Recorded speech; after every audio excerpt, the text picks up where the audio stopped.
Okay, welcome to Ric's Corner. I have Jerry Brainum back. You guys have asked for him, and I got him out at the beach to come down and sit with me for a while in my hot studio. I don't have air conditioning in here yet, just a fan. But we're going to discuss, our first topic today is going to be peptides.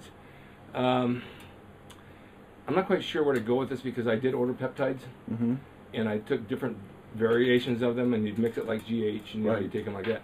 I never noticed one thing from them. Okay. I don't know if I was doing right or wrong or whatever. Okay, now let's first of all talk about, there's different kinds of peptides, but since you're referring to the, I'm guessing that you're referring to the growth hormone releasing peptides. Right, yeah. Okay, now we have to go right back to the source. Now, of course, growth hormone is considered a very anabolic hormone, right? Yeah. Now, is it, and the first question to be asked, is growth hormone alone, without taking steroids or insulin, is it itself anabolic?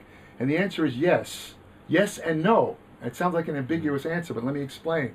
If you are, you have something called growth hormone therapy. Older people that are tested and they're found deficient in growth hormone, they put them on a very small amount of growth hormone. It's actually 1/10 the dose they give to a dwarf. Now, the only actual medical indication that's approved for growth hormone use is to treat a form of dwarfism. Right. But this treating of older people, that's kind of unofficial. And over the years they've experimented, they found that, if they give them a very low dosage, 1/10 the therapeutic dosage for dwarfism, it actually replaces the missing growth hormone.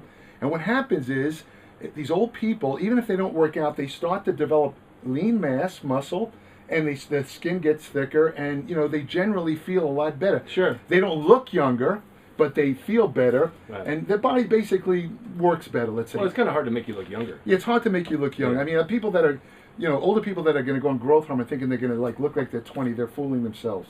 That, even plastic surgery can't do that. Right. But anyway, here's the point. The point is now, let's go from a bodybuilding angle. Now, you're a young bodybuilder, let's say you're under 40, you're still producing, the growth hormone doesn't start to drop really significantly until you're past 40. Okay. Up until then, you have a pretty good amount of growth hormone, unless there's something wrong with your pituitary gland. Right. That's what growth hormones produce, right? Now, you're a young bodybuilder, you're working out hard, and you're just taking growth hormone, no steroids, no insulin, nothing. Will it be anabolic? And here's where the ambiguity comes in. Yes and no, and I'll tell you why. It's not anabolic in the sense that testosterone and steroids are, right? Mm-hmm. What it does, it has a slight anti-catabolic effect, but what they found in studies, they've done a number of studies on bodybuilders and powerlifters. They've given them growth hormone, and they've shown almost no effect at all. No increase in strength, no increase in muscle.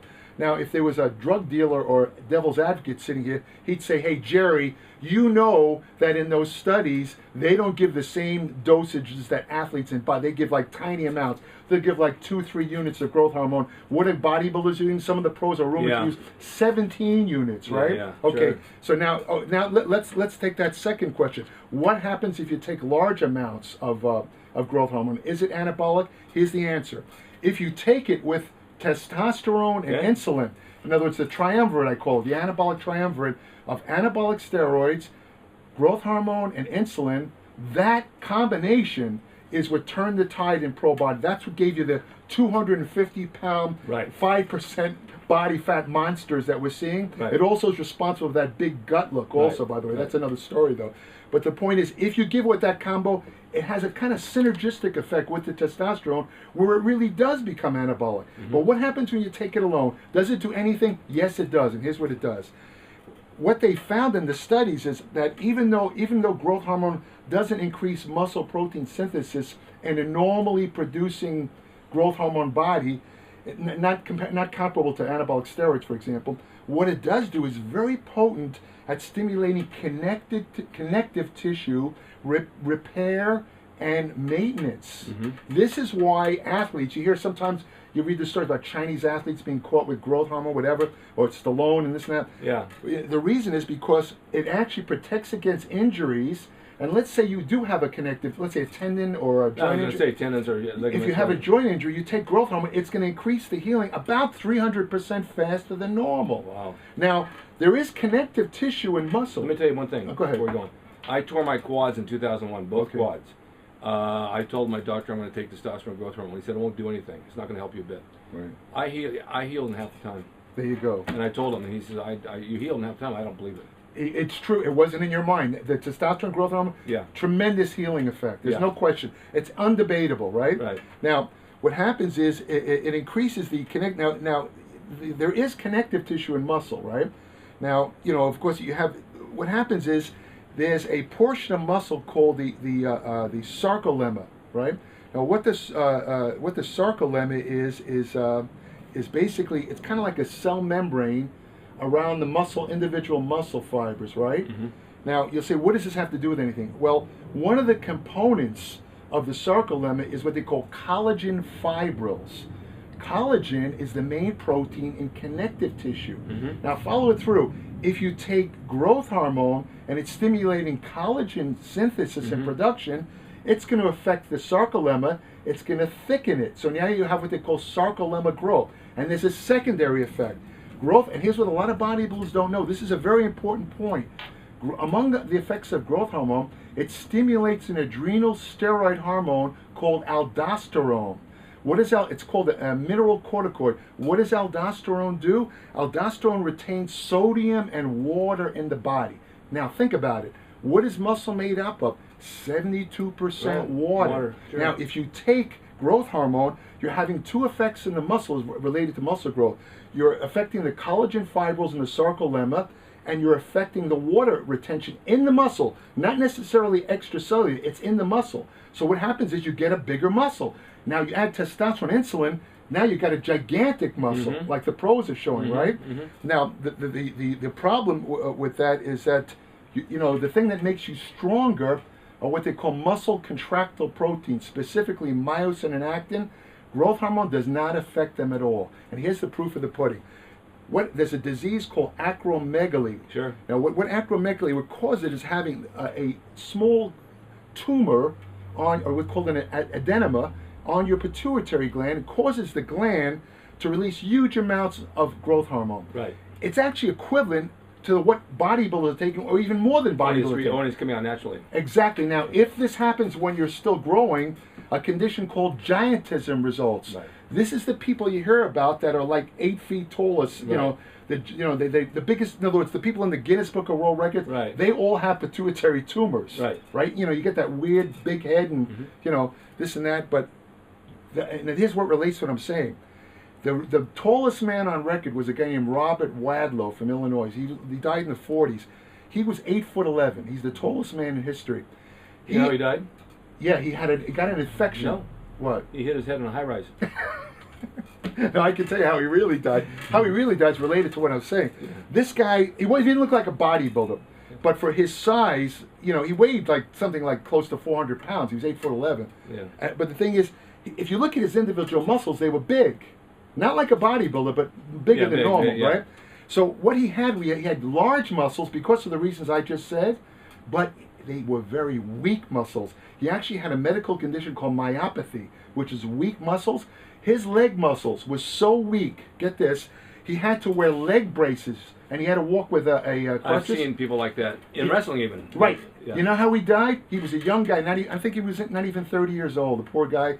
He got an infection from the braces that he had to wear, and he died. So because of those braces. There was a guy, he's an actor, he was in the movie Big Fish. Right. He has the same thing. Right. And I have been on auditions with him. He wore a size 27 shoe. Right.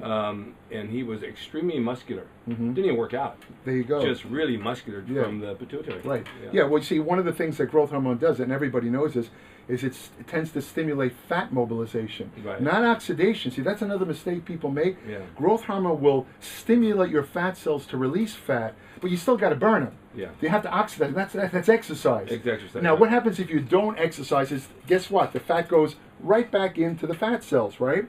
But growth hormone does have a potent effect where it will actually stimulate some oxidation even without exercise. And the proof of this is that the older people, remember I talked about the older people going growth hormone therapy? They always lose fat. And a lot of these people don't do any exercise, but they always lose body fat. Sometimes as much as 14%. So growth hormone does stimulate fat oxidation by itself, but it's not going to make you rip. That's a myth. You still have to diet. You still have to exercise. go through the Okay, now let's kind of segue. Now we've established that growth hormone itself is kind of like mildly anabolic, but mainly when you take it with testosterone and growth hormone. But it does have some mild anabolic effects because of the water and the connective tissue. Right. It's fantastic for connective tissue, right? Now, so what they did is a lot of guys, growth hormone, as you know, it's very expensive. Yeah. For anybody, it's very expensive. You know, if you get the real stuff. So in the 80s, the scientists started figuring out what's another way we could stimulate growth hormone without actually giving growth hormone. See, and they were also afraid of the, growth hormone comes with a lot of side effects if you use it wrong. You get carpal tunnel syndrome, you get water retention, right? You can get gyno, all kinds. You can possibly even get cancer. There's a lot of possible side effects. So they said, is there a way to stimulate your own growth hormone without taking outside growth hormone? So what they did is they developed these things called peptides. What are peptides? Well, it gets into protein metabolism. Peptides are protein. They're very short chains of amino acids. See, when you digest a protein, first it becomes, as it goes through the digestive process, the whole protein is initially turned into polypeptides. These are large chains of amino acids. Then the protein enzymes in your body, the protein digestive enzymes, they work on the polypeptide chains, reduce them to peptides, and the small peptides can be actually absorbed as they are. Like for example, there's peptides in milk protein. Right. You actually absorb the entire little protein. They're little, let's say they're little small proteins, right? So they started coming out, and they came out with a couple of them, and I wrote down the names because there's so many I can't even remember myself. There's so many out there. But like the first one was called GHRP6, right? Taking it. Now let me explain how these work real fast. For years, scientists knew that there was a substance that interacted with the growth hormone receptor in the body, but they couldn't figure out what it was. It was a mysterious compound that seemed to kind of lock onto the receptors, and when it did, your body kicked out growth hormone, but for some reason they just couldn't find it. In 1996, I finally found it, and they called it Ghrelin. Ghrelin, G-H-R-E-L-I-N. What does that stand for? It stands for growth hormone. I actually always say it's growth hormone inducing something or other like that. Anyway, it stands for growth hormone inducing substance, right? Anyway, what does Ghrelin do? Ghrelin's produced in the stomach mainly and in the gut. Now here's a very key point related to the peptide. Ghrelin is the most hunger stimulating hormone in the human body. When you eat, when you're not eating, your stomach actually shrinks, as you know. When the stomach shrinks, the cells in the stomach kick out Ghrelin. The Ghrelin travels to your brain and turns on appetite peptides in the brain, which make you very hungry, right? Now, when you eat something and stretch the stomach, as soon as the stomach is stretched, the Ghrelin signal's turned off, and your hunger's turned off. So, in between meals, after you've eaten, the Ghrelin drops after meal. Then after you've eaten, it gradually builds up over a couple of hours and again stimulates your appetite. So this is your drive to eat. This is nature's way of assuring that you eat food. Right. It's a kind of built-in. But it also has the effect of actually stimulating growth hormone release, Ghrelin, right? So what they did now all these peptides, these growth hormone releasing peptides, they're basically Ghrelin analogs.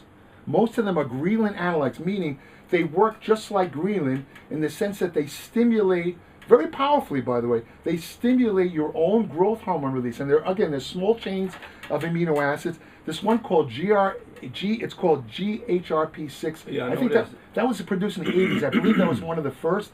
This stuff is almost exactly like Ghrelin. So what does it do? It stimulates a pretty good amount of growth hormone, but it also makes you very, very hungry. Now, the part that gets me is if you go to the websites that push this stuff, they talk about, they kind of focus in on growth hormone burning fat or helping you oxidize fat. So they say if you use GHRP6, you're going to be ripped. But think about it. This stuff makes you voraciously hungry. Now, unless you've got super willpower, you're going to be eating your head off. I never got ripped on it. I didn't notice anything from it. Yeah, I mean, it will stimulate your hunger. Now, it's great for a skinny guy. Yeah. If you're a guy who just can't gain weight because you have a low appetite, this stuff will make you hungry, and you will want to eat on this. But there's so many different types of peptides that guys take. How do you know what's what? I mean, there's all these different names for them. Right. There's all different. The main ones basically work like Ghrelin, right? Most of them do stimulate appetite, right? But the thing is, they also, what people don't realize is that is that if you start to take him in a lot of these guys, you know how the old thing is, if 100 micrograms is good. Now that's about the standard dosage, between 1 and 300 micrograms when you take this stuff. But you know, a lot of guys say, well, gee, I want that big growth, I want that growth hormone, I want that 16-unit growth hormone. So I'm going to take, I'm going to take 600 micrograms. What happens then is you also stimulate the release of other hormones. Specifically, one's called prolactin and one's called cortisol. Yeah. You know what cortisol does, makes you right? Fat. Yeah. It makes you fat and it breaks down muscle, strangely enough, right? Now, because of the growth hormone release you get from it, it probably kind of cancels out the cortisol effect. But you still got the prolactin effect. What does prolactin do? It's called prolactin. Pro meaning stimulate, lactin refers to milk. It actually is what stimulates milk production in women who've just given birth. In men, what does it do? It makes you impotent. I mean, it kills it makes you completely impotent. So there's a chance if you take a lot of this stuff, you could wind up like that, right? Okay. You know, now you asked me about the differences. There's most of them, the most potent of them of all the growth hormone peptides, one called hexaerolin. Right. That's the most potent. The problem is hexaerolin also has the greatest chance of releasing cortisol and prolactin, so it's kind of fell out of favor. There's one called ipramorelin, which, believe it or not, that one has almost no cortisol stimulation, no prolactin, and it doesn't stimulate hunger. It doesn't work like Ghrelin. That's another. So if that kind of stuff bothers you, you might want to take. The only problem with that is it's the least potent of all of them, right? And the other one I'd mention is GHRP2, which basically is a little bit more potent. It's kind of an improved version of GHRP6, but it still has the effects of stimulating, growth hormone. Now, when you take this stuff, a lot of the sites will tell you to take this stuff called CJC 1295. Now, this is not a growth hormone. It's a peptide, but it works different. These things are growth hormone. These things I mentioned, they are growth hormone promoters. Right. But what this stuff does, CJC 12, it's actually growth hormone releasing hormone. This is the thing in your body that actually releases growth hormone. See, growth hormone is controlled by two things. Growth hormone releasing hormone releases growth hormone. As soon as it hits the pituitary, your body releases growth hormone. And the thing that stops it is something called somatostatin, right? Right. So now what they tell you on the websites is to take this stuff called CJC 1295 because this will work with the other peptides to kind of double the effect and extend the effect, right? What they don't tell you is that CJC 1295 was developed as a drug. In other words, the drug companies wanted to release it as an alternative to growth hormone therapy because it would be cheaper, it would be supposedly safer. Because remember, all this stuff is working with your own growth hormone. So the chances of side effects drop because you have a built-in safety. In other words, if your body thinks it's getting too much growth hormone, it just stops releasing it. See what I'm saying? The problem with CRC 1295, CJC 1295, is that in the studies, it caused a real an immediate rise in blood pressure, and 3 people in the initial studies got heart attacks. So you can still get it on the internet, but the drug companies kind of lost interest because they're always worried about litigation, so it kind of went on the back burner. But here's the thing to consider about this stuff, and there's a couple of others, but there's the IGF-1 long, which that's a form of, that's the active factor of growth hormone, is insulin-like growth factor 1, and there's a long version because what it means is that it's kind of like structured so it lasts longer in your body, so it supposedly produces more anabolic effects. And here again we have a situation where, if you look at IGF-1 metabolism, systemic IGF-1 like this stuff, it maintains muscles. It's great for when you're aging. It'll maintain your muscle, maintain your brain, maintain your heart. But as far as stimulating muscle growth, this is not the one that stimulates muscle growth. What stimulates the form of IGF-1 that stimulates muscle growth is found made inside the muscle. It's a splice variant of IGF-1, and there's one called MGF, which is also sold as a peptide. That stands for mechanogrowth factor. Mechanogrowth factor, again, if you go on the websites, it's considered the big stimulant. This is the reason why muscles grow. That's what they say. What does MGF do? It stimulates satellite cells. These are muscle stem cells that are needed for the repair and growth of muscles, right? Unfortunately, in a recent study, which is not being publicized, they tested muscle cells directly with MGF, and guess what? The MGF had no effect at all. Zero, nothing. Here's my theory about that. The study authors couldn't figure it out. Why does it work in the muscle but not outside the muscle? What my theory is that to get an effect from MGF-1, you have to have other growth factors. It works in concert with the other form of IGF-1 in the muscle and all these other growth factors in the muscle. There's too many to mention. There's a lot of them. There's HGF, there's FGF, there's all these little growth factors that are involved in the stimulation of these satellite cells. I think they all work in concert. So if you take one alone, you're not going to get crap out of it. You know what I'm saying? Yeah, sure. So this stuff probably doesn't work. Then you have something called follistatin, which is another peptide. What follistatin is made in the body. It's a natural substance. Remember we talked about myostatin? Yeah. Follistatin really does block myostatin, right? But in other words, what the proper dosage is and whether it actually is effective in a normal bodybuilder is still a question. In other words, we don't really know. Well, all this is questionable. All this is questionable. And the most interesting thing to me personally, there's one called TB500. I know what that is. TB500 is a synthetic form of something called thymosin beta-4, which is a natural peptide in the body.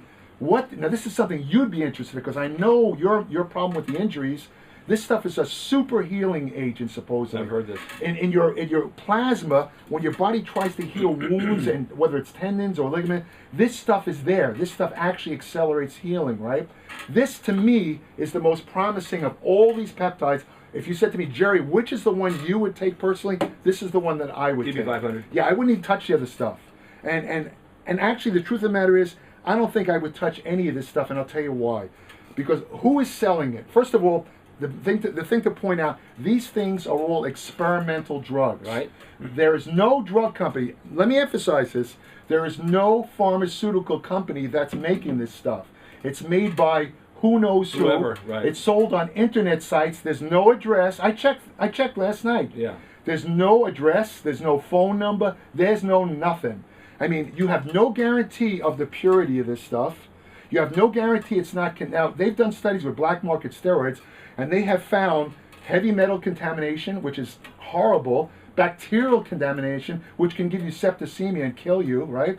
Now, I'm not saying that these peptides are contaminated, you know, I mean, I really don't know, but the point is, you know, I personally, knowing, you know, I don't like the fact that you're buying from someone who doesn't identify. Exactly. You don't know the quality, you don't know the quality control that was used to make this stuff. I wouldn't buy it for that reason alone. And I'm not saying they don't work. I'm just saying I'd be very aware. I'm concerned about my health. It's not worth it to me to take something that could make me very sick. Exactly, and you don't even know how much to take. I mean, you're buying it out there, you don't know how much to take. That's going to work. Yeah, it's experimental. It gets costly, and then you get nothing out of it. Well, there's another interesting. There's one more I want to mention. It's called. Have you heard Melanotan? Yes. Now Melanotan 1 was developed by the University of Arizona. What it does, it's a kind of a synthetic version of a hormone made in the body called a melanocyte stimulating hormone. What does it do? It stimulates melanin in your skin. What does melanin do? Makes you dark. It gives you dark. It makes you dark. I know guys that take it, yeah. Exactly. Now, Melanotan 2, that's the popular one because it's considered a little bit more powerful, right? Here's the point. It's right now, it's also an experimental basis. It's not really, it's being developed by a drug company in France, but it's not really released yet, but it's easily available over the internet. They call it the Barbie drug for two reasons. Not only does it make your skin darker, but believe it or not, what it does is it affects what they call sympathetic response. It actually kicks out catecholamines, which is epinephrine, norepinephrine.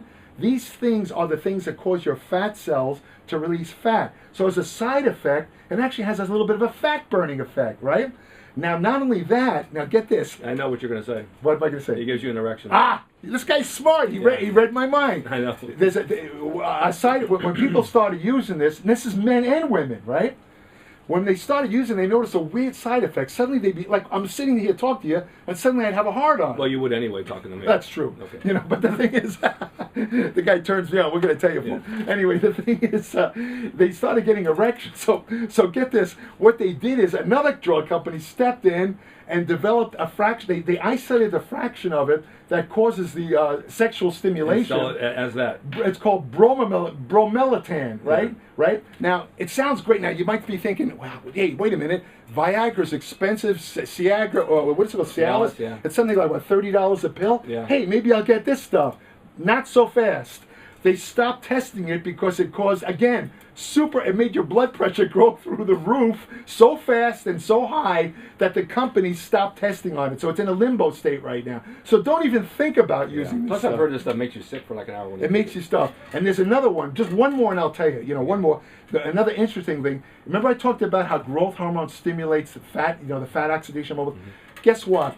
They said they looked into the growth hormone structure and they isolated. It's like 10% of the growth hormone structure. They isolated the fragment which they think causes the fat loss effect, and it's called HGH fragment 176 to 191. Yeah. Right now, the thing is, in human tests, sure enough, they've given it, and it causes a significant loss, especially around the waist. That's great, isn't it? Great, right? Guess what it also does? What?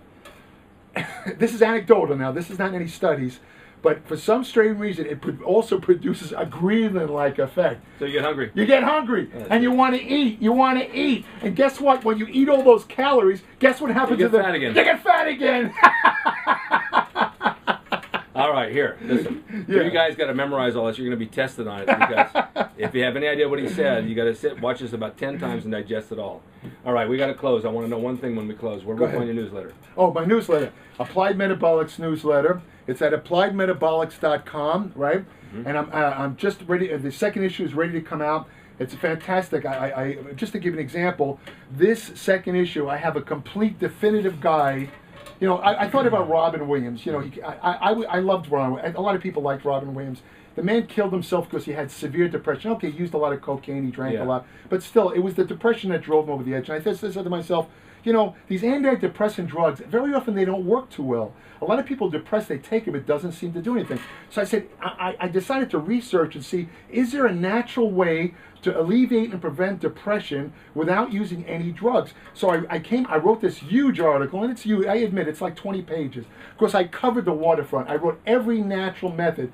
Now, you can actually use some of these natural methods if you are on antidepressant. Now, antidepressant drugs have a lot of side effects, one of which is impotence, right? Okay, yeah. Now, if you use these natural nutrients and you're already on an antidepressant, you'll be able to cut the dosage of the antidepressant down to nothing. You know what happens when you cut the dosage? Sure. The side effects disappear, and also the benefits increase. So that's just one article. Another article, which I know you'll be interested in, is I compared. Nobody, every time you read a study about steroids, it talks about, well, we don't know the long-term effects. In other words, we know what happens here, but what happens if you take it for 15 years? Finally, there was a study that looked at two groups. One was a natural group. All of them were working out, all of them lifted weights. And the other group was a group was steroid users that took steroids for up to 15 years. So my article basically compares what happened, and there was one surprising. Wait a minute, this is your newsletter? This is in my newsletter. Don't give it away. I'm not going to give it away, but I can tell you this: there's one surprising result that you'll read the newsletter. Yeah. And there's another article in there about a lot of people are concerned about estrogens in food, what they call xenoestrogens and all that. I have an article about estrogens, get this, in sports supplements. A lot of your sports supplements contain estrogens and you don't even know it. I'm sure. So I talk about that. So that's just an example. All right, where do we get it? Tell them. We get it at you get it at appliedmetabolics.com. And like I said last time, this is not some crappy 2-3 page bullshit, what they call a newsletter. This thing is 30 pages. Right. I mean, and again, I reiterate what I said last time. If your interest is in how to develop big arms or how to build up your pecs, read the magazines. I'm not going to talk about. I will talk about exercise science. I will talk about exercise myths. I will talk about the best way to work out in the newsletter. But I'm not going to talk about Phil Heath or Kai Green's back routine. No, we know that. Because honestly, that stuff has been played on. That's like hearing the same song over and over again. I want to introduce new stuff, revolutionary stuff. I want to write about stuff that people can use, practically use. When you read my newsletter, you will get something out of it. I promise you, you will learn something from every issue. Where do you get it? You get it at www.appliedmetabolics.com. Someone's calling right now for the newsletter. There you go. Thank you See for that? watching Rick's Corner, and we'll see you next time. Thanks for having Jerry. Let me turn.